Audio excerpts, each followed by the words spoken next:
Hi, I'm your Senator Chuck Grassley, and I welcome you once again to my Ask Chuck webcast. Thank you very much for joining us. I appreciate this opportunity to communicate with you, and thank all of you who have sent some questions in. I'll go to the first question, which is from Lee from Pearson emails, quote, "If Obama refuses to extend the Bush tax cuts, does this mean that my family has a slim to none chance of retaining ownership of our farm when our parents pass away? It seems that this increase in the amount of the estate tax due is beyond the financial ability of most family farmers, given the current value of the land." First of all, not to correct you, but to set out a very important point about taxes. They aren't the Bush tax cuts, they're your tax cuts.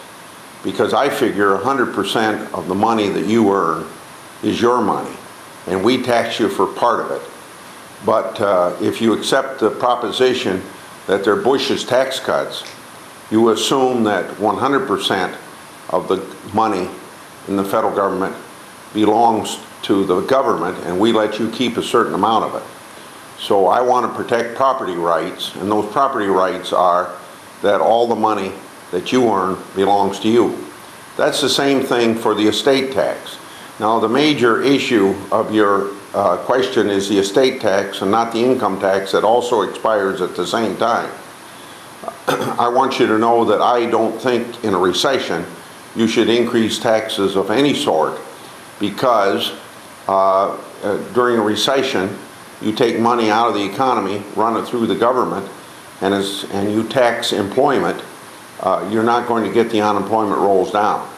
The president agreed with this as well during December, January, before he's sworn in.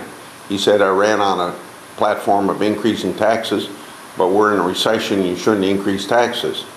He invited me down to the White House December 2009, asked what we could do about getting the unemployment down.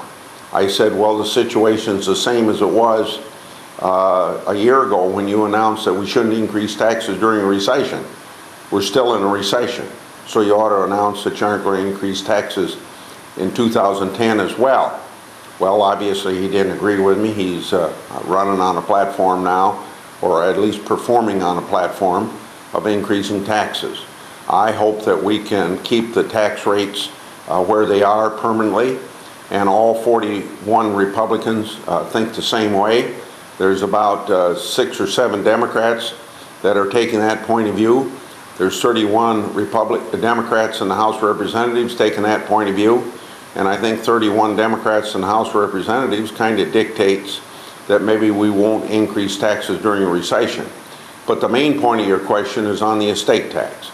The House of Representatives has passed a $3.5 million exemption with a stepped-up basis with a 45% tax rate. It's not exactly what I would like, because I'd like to have $5 million exemption, stepped-up basis with a 35% tax rate. But I believe that the $3.5 million is surely better than the $1 million that you ask about in your question, that will put the passing on of the family farm in jeopardy. Because $1 million exemption, 57% tax rate would make most farms vulnerable to sale if that rate would stay in place. So I'm going to be hoping and pushing for to make sure we get the $3.5 million exemption, stepped up basis, 45% tax rate to pass the House of Representatives through the Senate before the end of the year. The second question comes from Twitter. Claire from Des Moines writes, quote, "As author of the wind tax credit, do you support carbon credits too, and Obama's Green Jobs Initiative?"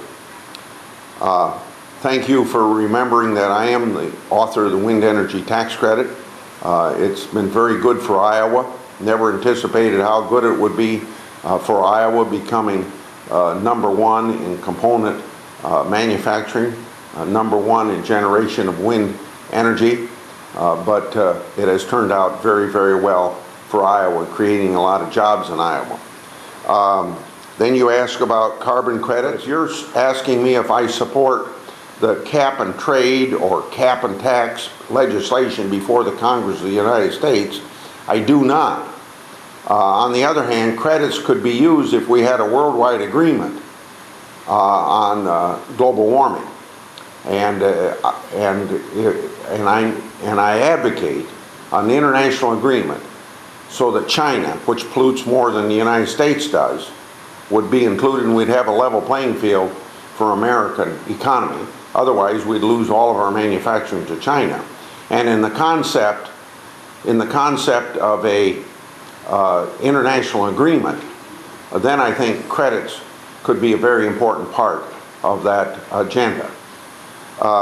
You also ask if I support Obama's Green Jobs Initiative. Without a doubt. Any place that we can create green jobs, it fits very well in with our overall energy policies, which is to continue to use as much domestically produced fossil fuels as we can. At the same time, develop a broad-based alternative energy, renewable energy, including nuclear. And that would be biofuels, it would be wind energy, biomass, solar, all of the above. And then lastly, you have to have a conservation component to that. And all of those would create green jobs. The one thing that I would find fault with this administration, though, is that we've had the biodiesel tax credit elapse last December 31st. I've made 2 or 3, 4 attempts maybe to revive it and have been rejected by the Democrat majority. But if the president would be for reenacting the biodiesel tax credit, we could put 23,000 people to work right now. So I think the president not fighting for the Congress to reject or to pass biofuels tax credit causes me to question how serious he is about green energy. Lastly, I'd like to update you on what we're doing in the Senate this week. Most of the week will be spent on the Department of Defense authorization bill. It's a bill that comes up once every year, defense being the #1 responsibility of the federal government under the Constitution. Thank you, and hope you'll join me next week for another webcast.